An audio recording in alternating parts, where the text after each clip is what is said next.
Hello and welcome to the ThriveMind Studio Podcast. I'm Courtney Finstad, CXO of Techne Innovations. ThriveMind is a space for reflection and care, designed to meet you where you are and support your growth. This podcast brings that spirit to life through grounded human conversations.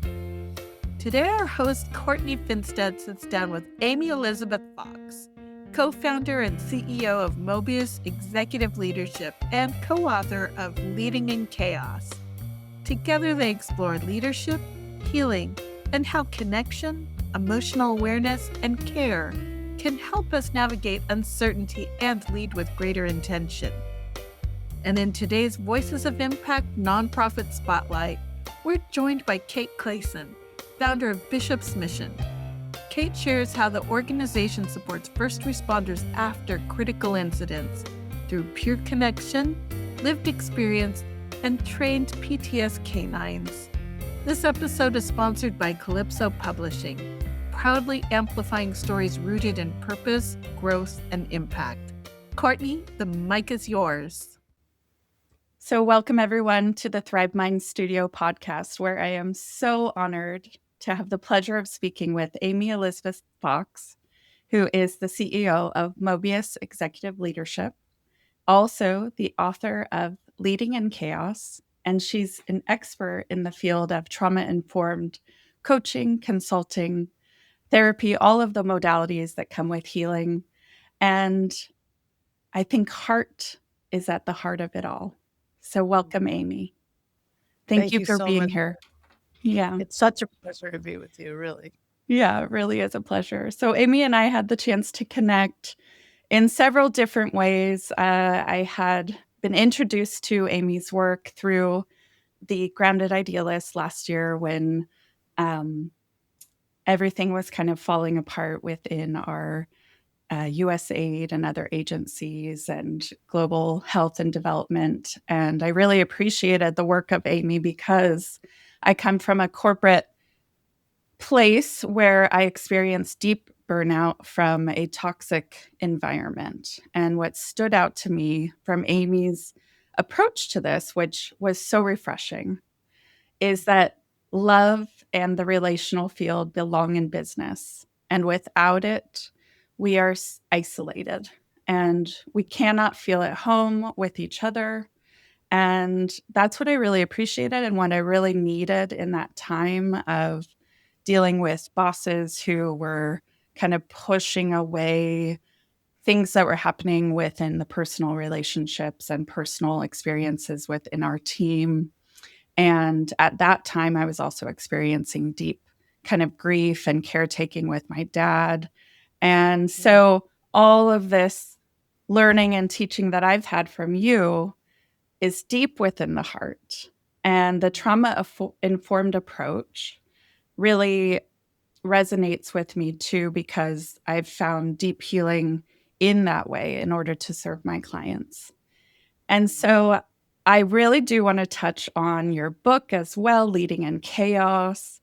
But I want to start with matters of the heart, because that is what ties me to you, and what I feel from you is a real deep heart connection. And that approach really resonates with me. And so within our world today, I know you've been able to share so vulnerably about kind of the heaviness and the weight of the world. And I'm sure that has a great impact. And I know our listeners are saying, oh, yes, I'm feeling it. Yes. And I wanted to just give a moment for that and to explore that a little bit with you today, and how to approach things right now in this moment and how to meet this moment. And I would love to hear what comes up as I share that. Oh, first of all, it's so touching what you said about the organizational context being one that is fragmenting and isolating, and that when you were in the process of losing your father, how important it was to feel a kind of cradling and holding from friends, from family members, but also from colleagues. Mm-hmm. You don't stop being the daughter who's grieving when you walk through their office door. Yeah. So if we don't acknowledge that there are real emotions and real emotional needs coming in the door with us. That's workplace could and should meet. Then we leave people, I think, far too self-reliant and estranged from themselves, because there's the only way to not be emotional in the workplace is to numb and hack your self-contact. So we're actually creating organizational cultures that demand people do acts of self-harming and addiction to numb the emotions they would otherwise naturally have as a waterfall of expression. Yeah. And I think all of that dysfunction and all of that cutoff and all of that unfeeling allows us to then make choices inside the workplace and inside the natural biosphere that are harming. We both have a relationship to my teacher, Thomas Hubel. Thomas says you can't hurt what you can feel. So there's an enormous cost to humanity of this layer of uncried tears that we're walking on. A lake of uncried tears, I should call it. And you asked about this moment. Francis Weller has a wonderful phrase where he says, we're entering a period of the long dark, and that many of us may not live to see the period that comes after, because it's a time of, I think, of a lot of the shadow of humanity being revealed and unearthed and reenacted. And so this is a time where we're planting seeds for the next generation, I think, that there would be a renaissance on the other side of this that would embody the best of who we are and not the lowest forms of how we relate to one another. But in the darkness, seed planting is one thing, but caring for oneself is another absolutely critical thing, which is why ThriveMind and your offerings are so important, I think, Courtney, because people need to be far more rigorous and far more generous with their own health and well-being, by which I mean physical health, mental health, spiritual health, relational health. We need to live in ecosystems of support. We need to develop a vocabulary of relational exchange and mutual care. We need to sort of reweave ourselves back into a fabric of love. Yes, thank you so much. And I wanted to share that my dad is luckily still with us. And the grief that I carry is that he was very actively dying at the time, congestive heart failure and dementia, which I know a lot of us can maybe feel into that scenario of grief of that person moving on to another person within that realm. But same feeling, right? It is the same feeling. And all of those things feel so true. And I think back to that space and time, and within the work that I do now, which really part of this is what launched me into becoming a coach and doing part of this work on my own of deep healing and mindfulness, and in a trauma-informed way, becoming a yoga instructor. All of those things were a part of my journey. And I feel into those who are maybe in the same space where they're not allowed to express what's really on their heart.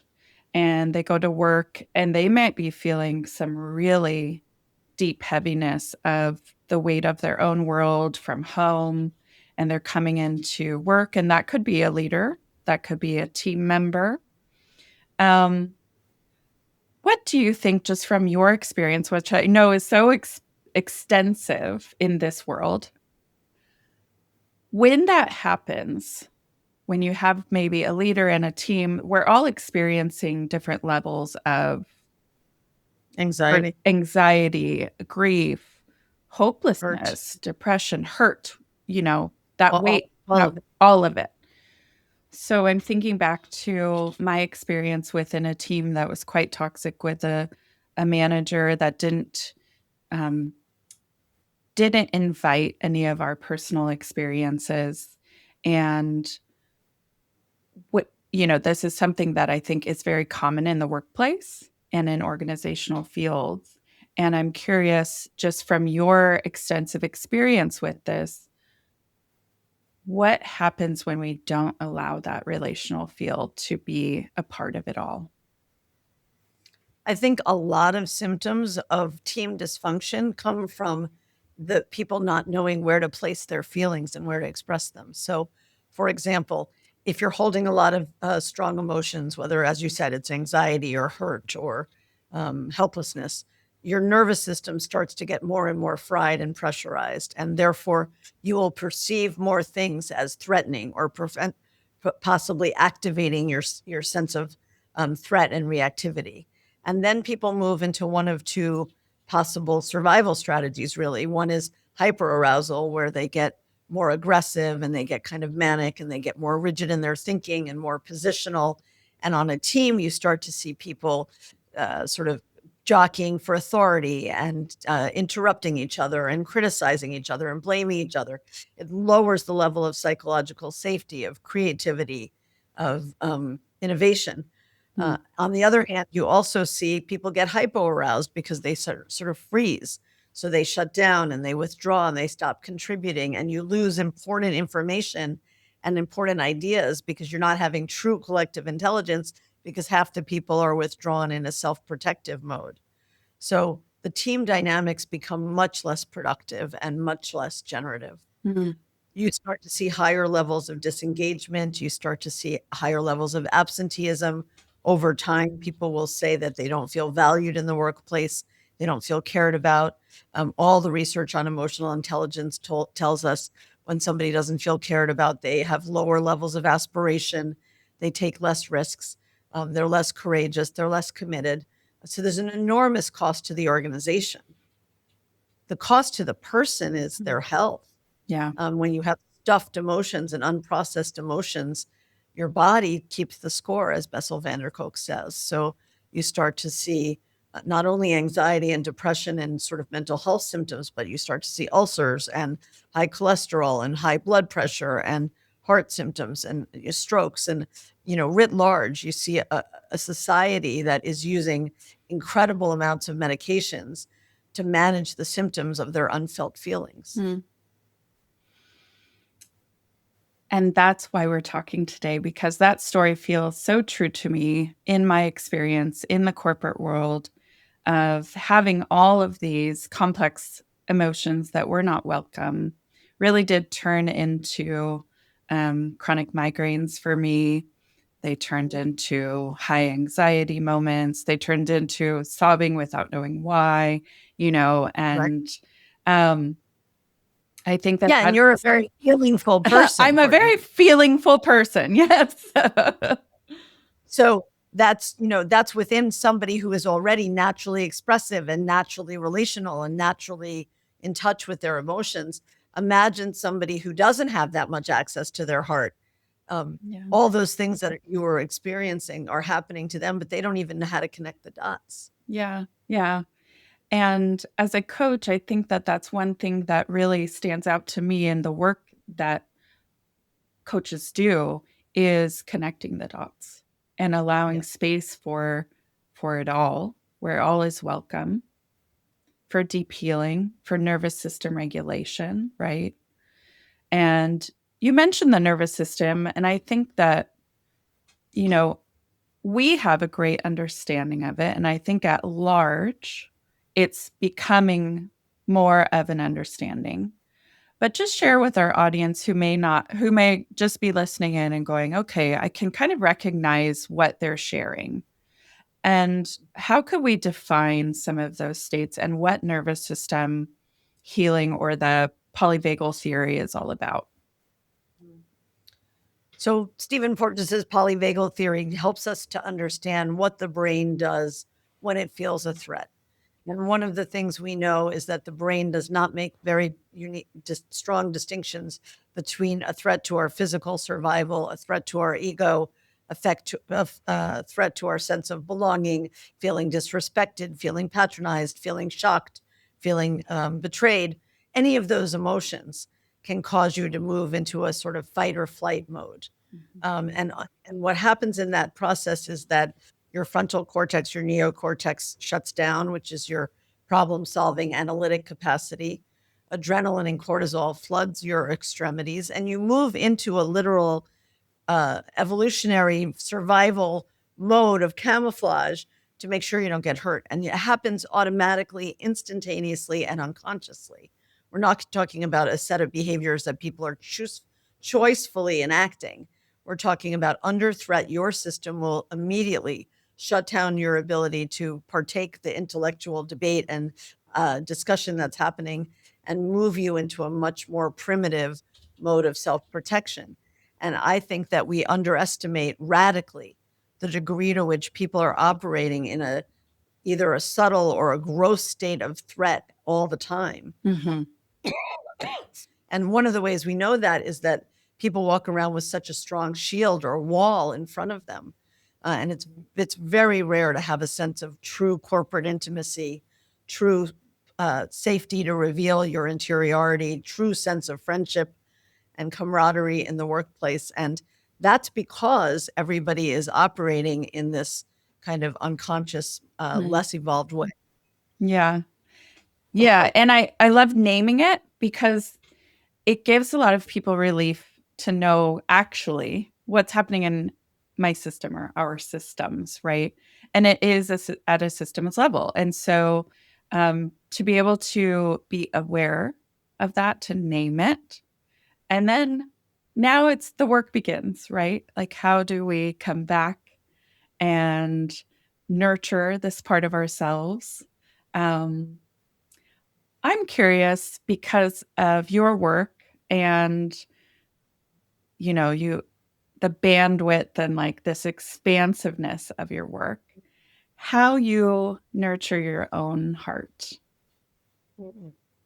I'll answer that question, but I just want to capture the wisdom in what you said earlier. The stages of being able to work proactively with your own nervous system, you named them, but I want to make it explicit. The first is awareness.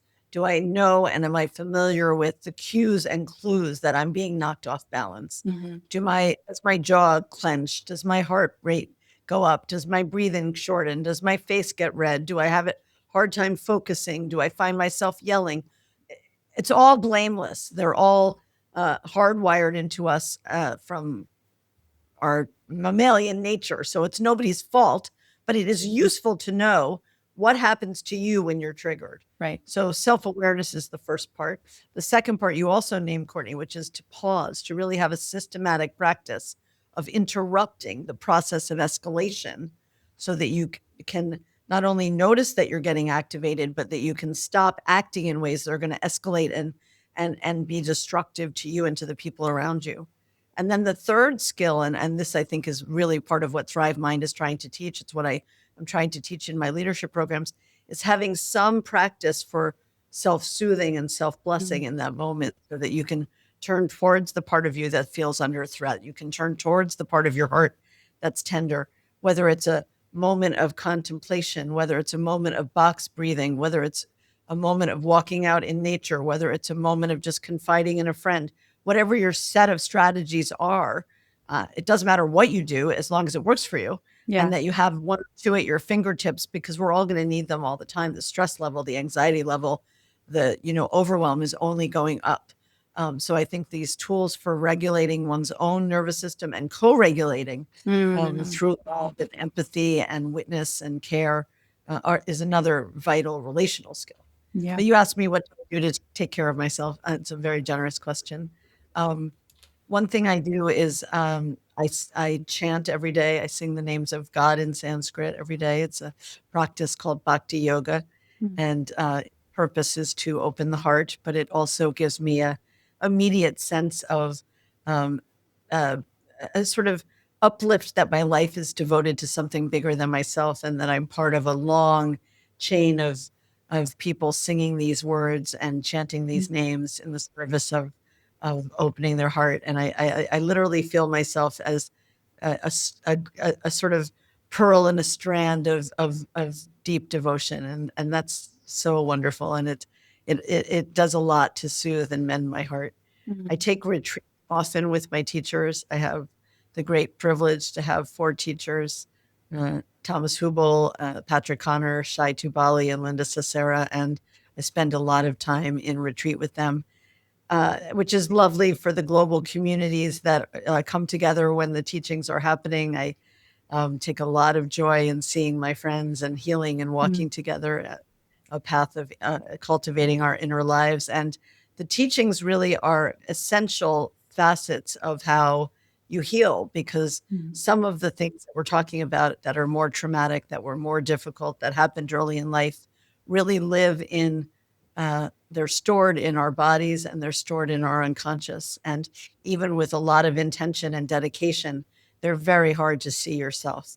And so Yeah. to find somebody who's further along on the path and is a wise seer and can point your attention in the direction of what's outside your awareness and really represents your developmental edge, that's something that I consider a great grace to have teachers in my life. And I think is a vital part of staying jubilant, joyous, and in the sense that you're growing all the time.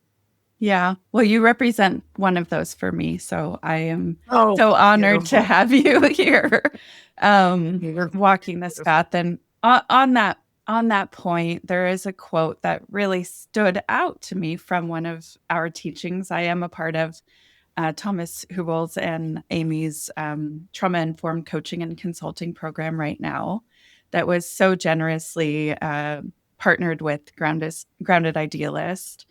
And it stays with me. And I just want to hear kind of a little bit of what comes to mind in context of this quote.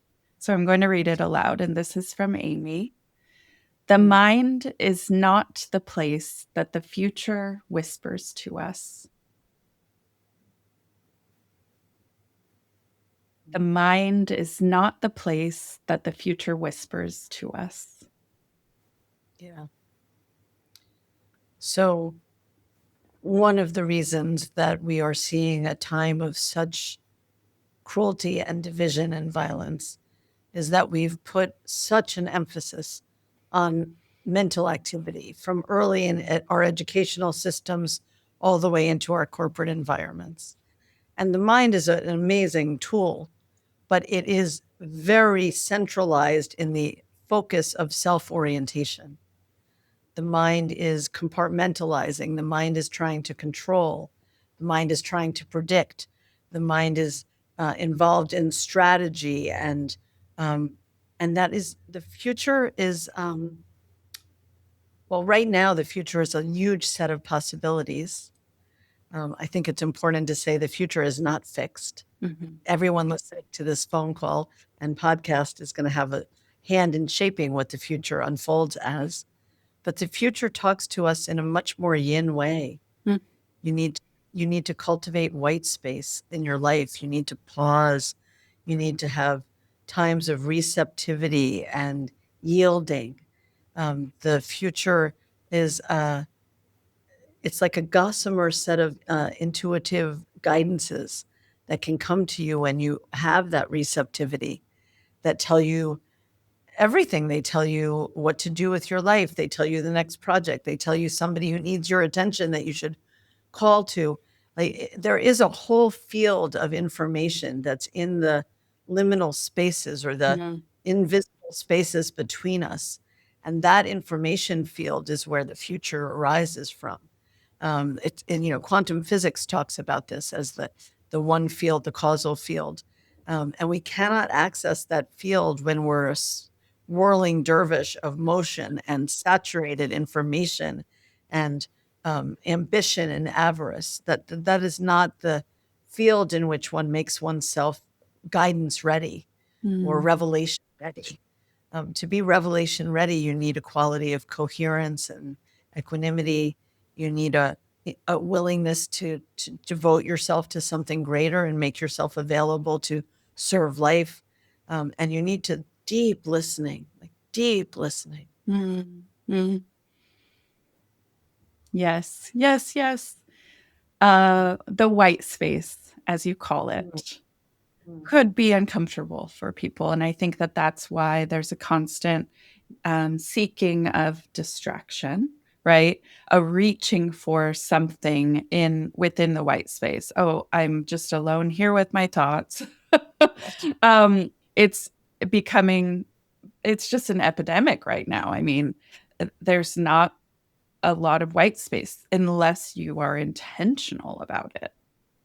Yeah. And I feel that it's very empowering once you take that back, that agency back of, I can create this space. And once you do feel that future coming through, like all of these, even just to settle into that space here, like a pause.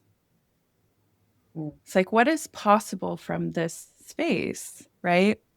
What if we weren't constantly distracting ourselves or reaching for something else?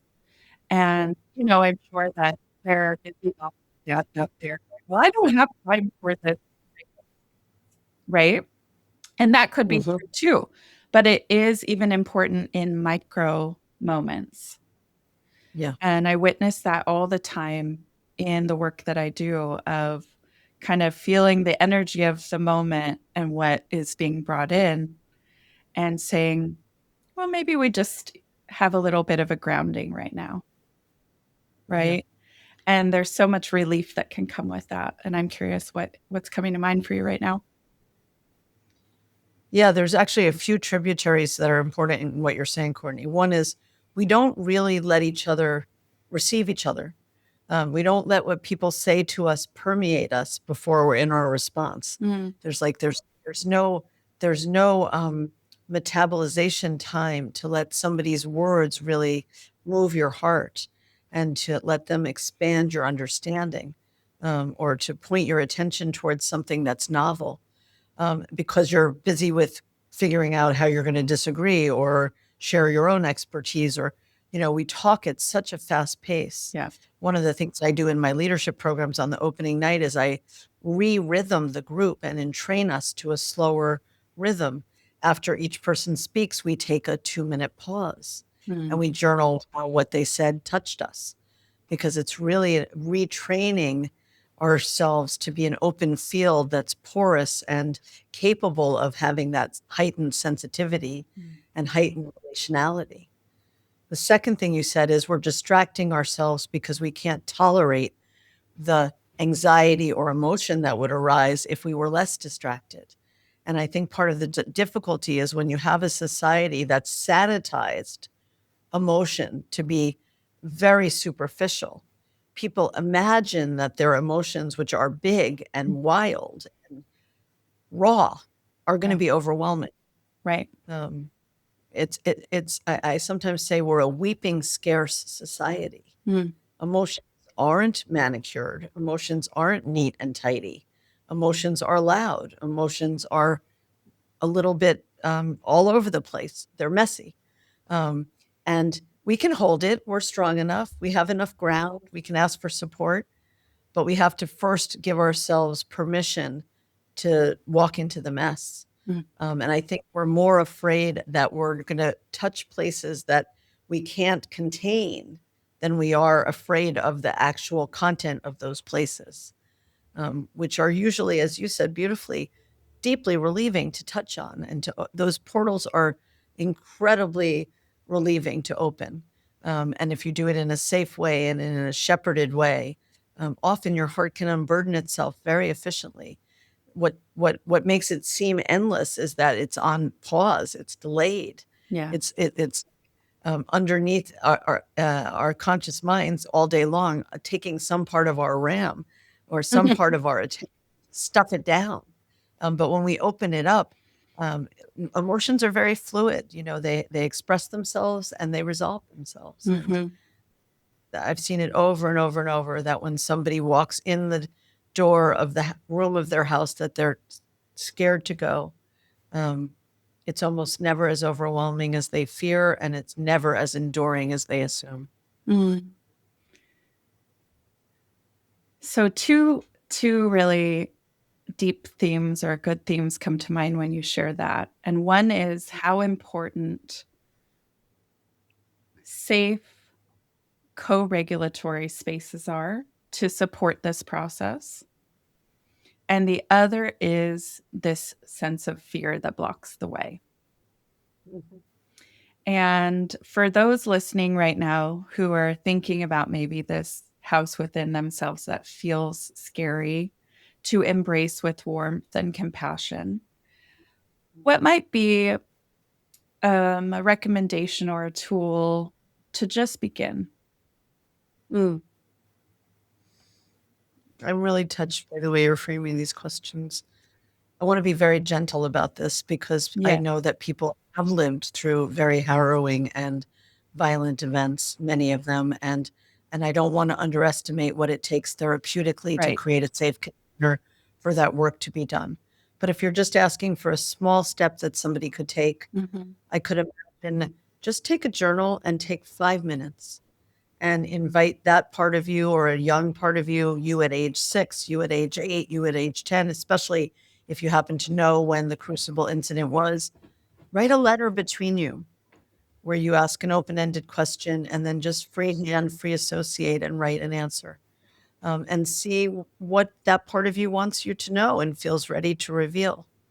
A different version of that is a Jungian activity called active imagination, where you draw a symbol of that part of you Mm. and dialogue with the symbol. But I think the most important thing I would say about this is don't try to do it alone. Yes. Um, uh, we really are creatures of love and repair in relation, and we need to be held, we need to be cradled, we need to be witnessed. And in some cases, we need help to sort of regain our agency and adult consciousness, adult awareness. So find a therapist, find a pastor, find a coach, find a neighbor who's walked their own walk, find somebody who has enough maturity and generosity to really step in and help you to unfold that process. And any first steps that come to you can be beautiful. It can be, putting a stone in a river and letting some of the charge float down the Mhm. river ritually, ceremonially. I don't want to limit anybody's artistic Yes. expression of how they go about their healing process. I just want to encourage people to know um, that there are lots and lots of ways, and there is real help. Yes. And I think the really key thing there is do not do it alone. And part of our Thrive Mind kind of environment that we're creating is having space for intentional journaling and practices and Wonderful. meditative guides. And actually, it's a great tool that we have is a journal that you can actually speak to, so you don't have to write in. You can just speak to it, Wonderful. and it tracks that. So if there's a tool you're seeking, again, don't allow your creativity to just go to journaling, just kind of feel into what feels good to you. Everyone's a unique individual in their healing. Um, but please Yeah. reach And out for I would support. just Yeah. definitely everything you said, Courtney. And I would also add, I soothe myself by lighting candles. I have one lit Yeah. behind me. I soothe myself by listening to music that inspires me or calms me or grounds me or makes me ecstatic and I dance around the room. That's also beautiful. I soothe myself by reading poetry. I soothe myself by meditation practice, which you mentioned.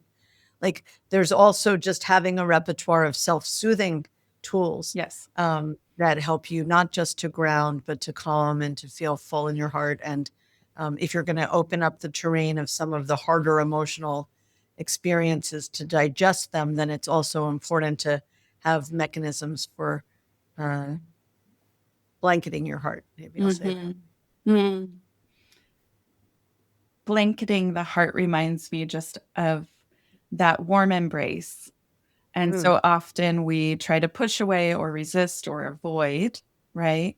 And so one invitation is maybe with some of these uncomfortable emotions to see how, first of all, you're resisting or avoiding. What are you doing there? And how could you maybe embrace with compassion and care just this part of you? And that's been really helpful, not only in my healing journey, and I know it's been a part of your teaching that has really helped me in that as well. And I'm curious, why do you think people think they need to do it alone? Well, I think they need to do it alone because we have structured our entire society to Yeah. put such emphasis on self-reliance and independence and working, by yourself and succeeding by yourself. And it's all an artificial, I don't know, It's artificial. Let's just say it that way. How it really works is that we're part of a web of life, and all of life is walking with us, and all of life is for us. And it does take a village, and we do need each other. And that's it was long known before the Industrial Revolution, but when we started to have a technological understanding of the workplace and the workers, we stripped all the humanity out of the workplace. It became very disembodied. We're working people past their mental and physical limits. It stopped being relational and really, community centric, and started to be about individual achievement and contribution. It stopped being about spirit and being inspired by a purpose that was greater than yourself. And it stopped being about soul, really being guided by who you most essentially are, being giving your most specific and gorgeous gifts. And all of that is like, it's anesthetic. It makes the workplace dry. It stopped being about the poetics. We stopped singing and dancing and painting, and we started being in industrial dry buildings instead of out in nature, in the generativity and fertility of life. So part of what we're talking about is resacralizing the workplace. It's reinfusing enchantment and love back into the workplace. I sometimes say the future of work is love. It has to be, because we're dying from this anesthesia and this numbness. That hits so many spots for me, because we do not think love belongs in the workplace. I do. We do. We believe it, but as a global we, it hasn't been a part of that. And that's why I think everything that you're doing in your work really deeply resonates with me, because I see and hope that that's the future of what is beyond. And I know that you touch on this in your book, Leading in Chaos. And I just wanted you to have the opportunity to share a little bit more about what that means in the workplace, and just a little bit more about your book. And congratulations about that book, with co-written with Nicholas Johnny. Our wonderful friend, Johnny, yes. So I don't mean a sentimentality. I mean that if somebody is having a hardship in their personal lives, that somebody in their workplace knows that and knows to check in with them. I mean that if a group has worked together for 20 years, they have many times stopped and taken the time to express appreciation for the gifts they're giving one another and the support they're getting from one another. I mean, if somebody is retiring after 40 years, everyone stops and honors them. I mean, if there's a manufacturing crisis in a pharmaceutical company and you can't make your drug for rare orphan diseases, everybody stops and grieves what it means to not be able to give that medicine to children. If the company has just gone through a significant layoff, people spend time to really metabolize. What does that mean? How does that leave them feeling shaky? What reassurances can they have? We start to be emotionally intelligent about the fact that we are working with other human beings who have vast emotional experiences all day long. And I would add to that in a world that is increasingly polarized and violent, that's affecting us also. We walk into the office not as a blank slate. We walk in having been impacted by everything we saw on the news, everything that unfolded in our community, as well as everything that's going on in our families. And I think we are naive to believe that any longer we can bifurcate personal and professional as two completely different facets of life. We spend a huge majority of our time, increasing year after year, in the workplace. So then the workplace has to become a place of solace and a place of support and a place of meaning making. So how are you doing this beautiful work? Well, one thing I've been encouraging organizations to do is to build what I call nests, which means when you join a company, you also get assigned to a role and a division, but you get assigned to a nest. And a nest is a group of 6 to 8 employees from all over the company who meet once a month over lunch and just share what's happening in their lives and just care about what's happening in each other's lives. And that nest stays with you for as long as you have tenure in that organization as a natural affinity group and a natural support system. Before a team starts to engage a project, I'm suggesting that they take half a day to share their life stories, and that they start life stories 2 generations back, so they can become sensitized to the hardships that people have gone through in their ancestry and their lineage, and that walk with them now as places of vulnerability or places where they might get reactive, so they can build a connective tissue between them that's has fluency with each other's lives. And that narrative process naturally produces investment in each other's success and the desire to support each other to really achieve the highest potential expression of their gifts. I've been talking about wellness days, that instead of calling in sick, it would be lovely if every employee was allowed to call in well 3 times a year. I am not coming into work today because I need to go to my daughter's play. I'm not coming into work today because I need to go sit by the ocean. I'm not coming into work today because there was an earthquake near me and I need to go help. I'm not coming into work today because I need to lie in bed and drink cocoa and watch Netflix. Yeah. That it would be a legitimate thing for the organization to be invested in your well-being at that level. So those are just 3 examples. But the invitation, I think, to all of us is to become cultural creatives, to embrace this notion that the workplace could have a place of real rest for people and renewal and inspiration and care. And then to enact that in whatever way inspires you, you get inspired to enact it, and write and tell us so that we collect incredible stories of small innovations that are happening all over the world. I love that. I think it is so essential that this shift happen. I'm sure that whoever is listening today is feeling into this conversation and going, yes, please, right? Just that alone. True. Yeah. I think it sounds very radical in terms of how we conceive of organizational life. But at a human level, I think everybody hears this and responds and says, that would be better. Yeah. It immediately disarms this response of fight or flight. If that was the opening to your new job or being a part of a team where you could share and be vulnerable and know that you had and could be held with support and care, if something happened in your life and you needed just a little area to feel safe and share that, that's so different than having to put on a face, which really, we speak of burnout a lot. It's becoming it's a buzzword at this point. But the reason it's so significant and happening so often is because I truly believe this kind of masking, and I know that you can speak to it in a language that makes sense and kind of names what's happening within burnout.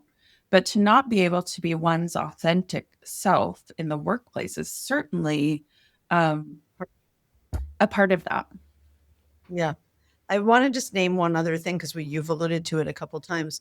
The impetus for the Grounded Idealist was a group of 3,000 coaches from all over the world who stepped in when USAID furloughed its long tenured employees. And what was so moving about that, above and beyond the philanthropic impulse of the coaches that came together, was the conscious creation of a safety net of tending.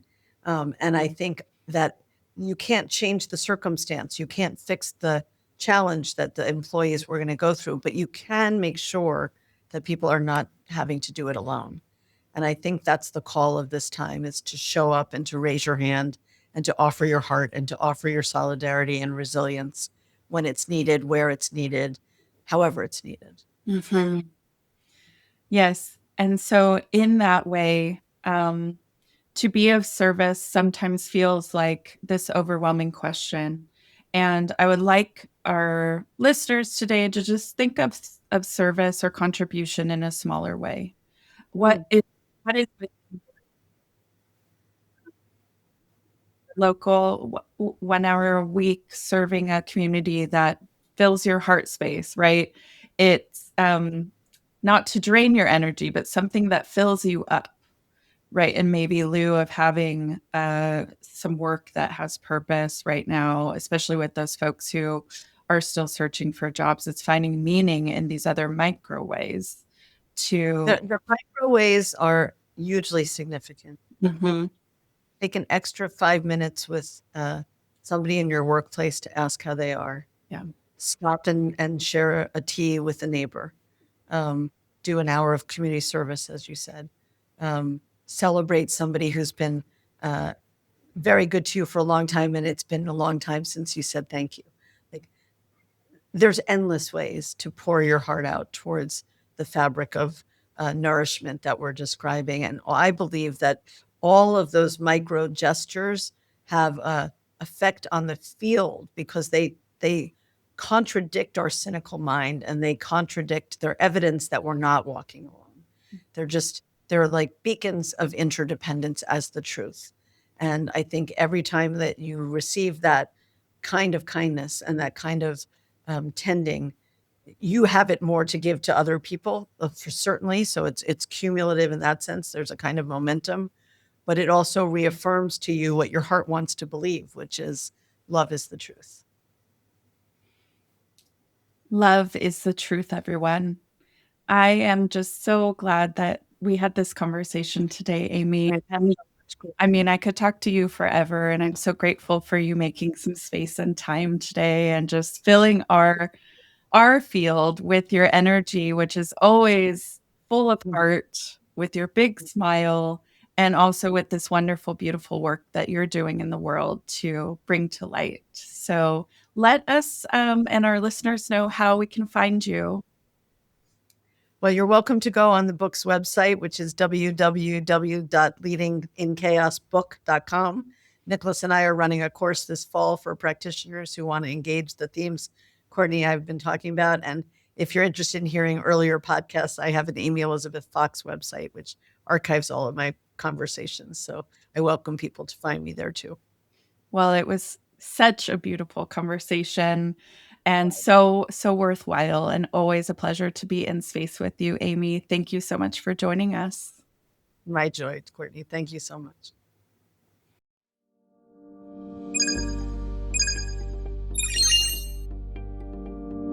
As we close this episode, we want to turn our attention to the people doing the work that carries these ideas into the real world. Today, we're honored to highlight Bishop's Mission and speak with founder Kate Clayson. Bishop's Mission is more than a nonprofit. It is a community of former first responders who have worn the boots, answered the call, and understand the lasting weight of service. Their mission is simple and powerful: to ensure that no responder, and no responder's K9, ever carries that burden alone. Through K9 and handler peer support, call-out services, wellness networks, emergency veterinary support, and education, their work continues long after the shift ends. Because the mission isn't over when the shift is done, and support doesn't stop with the handler. We're honored to be joined today by Bishop's Mission founder, Kate Clayson. How would you describe Bishop's Mission to someone hearing about it for the first time, beyond the word rescue? Taken for a rescue, but we're not a rescue at all. We are actually peer support for first responders. I'm a former first responder myself. Bishop is the president of the organization, I say, and he is my Dalmatian dog, and he's trained in PTS. And we actually get called out and work with first responders after critical incidents and help out through their trauma processing. So it's not a rescue, but we do also help canines for departments. So a lot of departments are getting their own PTS dogs or their therapy dogs coming into their programs. But unfortunately, those dogs are actually categorized and have no real budget for them. So that's coming out of the wellness program itself. And so the other part of Bishop's Mission of what we're doing is actually supplying those dogs with supplies or alternative therapies that they may need so they can keep in good shape for the job that they're doing. What does your peer support work look like, and how do K9 teams support first responders during critical incidents? I've actually been going out here for a while now. I've probably actually been doing the work for a little over 2 years, but I only went nonprofit status about a little over a year ago. And So it's making the relationships and networking with the departments, getting to know different responders. I do work with other organizations as well. So I'm a peer liaison for Afterwatch Foundation and also Strength and Shield. And they are in two different parts of the state. So we are mainly in Phoenix, but we get called out all the way down to Tucson and then some if it's a critical incident and they want a canine unit for their critical incident, then we can come in as an actual peer team. I'm certified to be able to do that and fall under state statute confidentiality. So it allows them to have a dog on hand if the department doesn't have a dog. So we've gone out, we've networked, we've done conferences, we network with different departments so they can call us out directly. Before Bishop's mission existed, was there a moment or a story that made this personal for you? It's very personal for me. I say that this is my passion project because of the fact that I grew up in a first responder household. I grew up in a fire department. My grandfather, great grandfather, my dad, my uncles, they were all firefighters. And so growing up in that environment was absolutely natural for us. And I didn't really know any different. When I got older, I got licensed as an EMT, but then I ultimately went into 911 dispatch and did that for a few years. I taught dispatchers and then decided to go on the other side of the radio and finished out my career as a patrol officer. I also taught at the police academy. So I have many different aspects and perspectives of being a first responder. When I was on the job, I most of my career was on midnights. And unfortunately, we forget that we're human. And when you see trauma after trauma and deal with trauma after trauma and the people's, and you have to be the strong one, eventually sometimes you break down. And we see that with our first responder suicide rates. Those numbers need to start coming down, and that's why we're out here. It was in what I call my darkest moment when I was in that suicidal state. And I lived with just my two dogs at the time, Max and Chloe. And they were the only thing that I had because I didn't have family that was in the state that I was patrolling in. So I didn't have family. I didn't have anybody to really come home to and reflect off of. But those guys pulled me out of the moment and saved me from ending it because of the fact that all I kept thinking was, where are they going to go? Who's going to take care of them? I didn't want them to be separated. I didn't want them to go to a rescue. They were the family that I had at that moment in time. And it was the one thing that gave me purpose to not pull that trigger. And that's why I'm very passionate about adding canine assistance and having Bishop. And I have another dog in training right now that we can go and help first responders. Tell us about Bishop. Bishop. Oh, Bishop. Bishop is my Dalmatian dog. I know it's one of those things, right? I grew up in a firehouse household and we had a Dalmatian named Sparky. He was an awesome dog. And I had my dogs as an adult. They ended up passing on. And I actually had started working with a different nonprofit group, and I was supposed to be the head of their therapy dog division. And I was trying to think of what I would want to utilize to go into a department. The dogs that I had at the time, they were smaller, and I wanted a dog that would be big enough for them to really kind of love on. And I was going back and forth with different breeds. I'm in the pet profession world now, so I know what I'm kind of looking for as far as what breed I wanted. And so I went with the Dalmatian because I figured the Dalmatian would relate to the responders. And it's something a little bit different. And I got really lucky. Bishop was actually a rescue, and I reached out to different rescues, and the one in California answered. And oddly enough, all the Dalmatians that I inquired about that I saw on the website, that wasn't any of those were available, but they said, we have one that I think would fit what you're looking for, and his name is Bishop.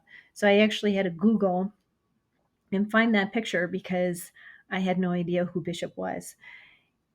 And when I saw the picture, I just knew there was just something about it. There was that connection there that I just knew. And so I drove out to California and went and picked him up and brought him back. And really, ultimately, Bishop has completely changed my life. I hadn't thought about so much going into peer support prior to Bishop coming in. And then once he came in and we were able to start making department visits, I saw what we can add with that. And therefore, I turned it into more of a peer support team versus a therapy dog team.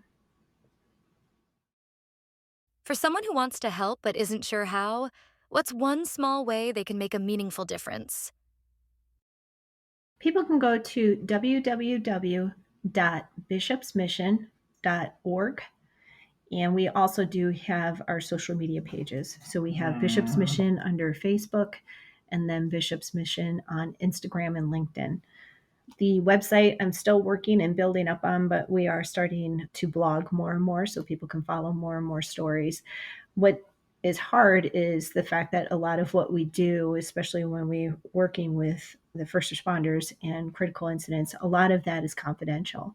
So just know that even though we're not necessarily putting stories and pictures out there, we are still working out there, and your donations are definitely supporting everything that we can do. Thank you, Kate Clayson, for joining us and sharing the heart behind Bishop's mission.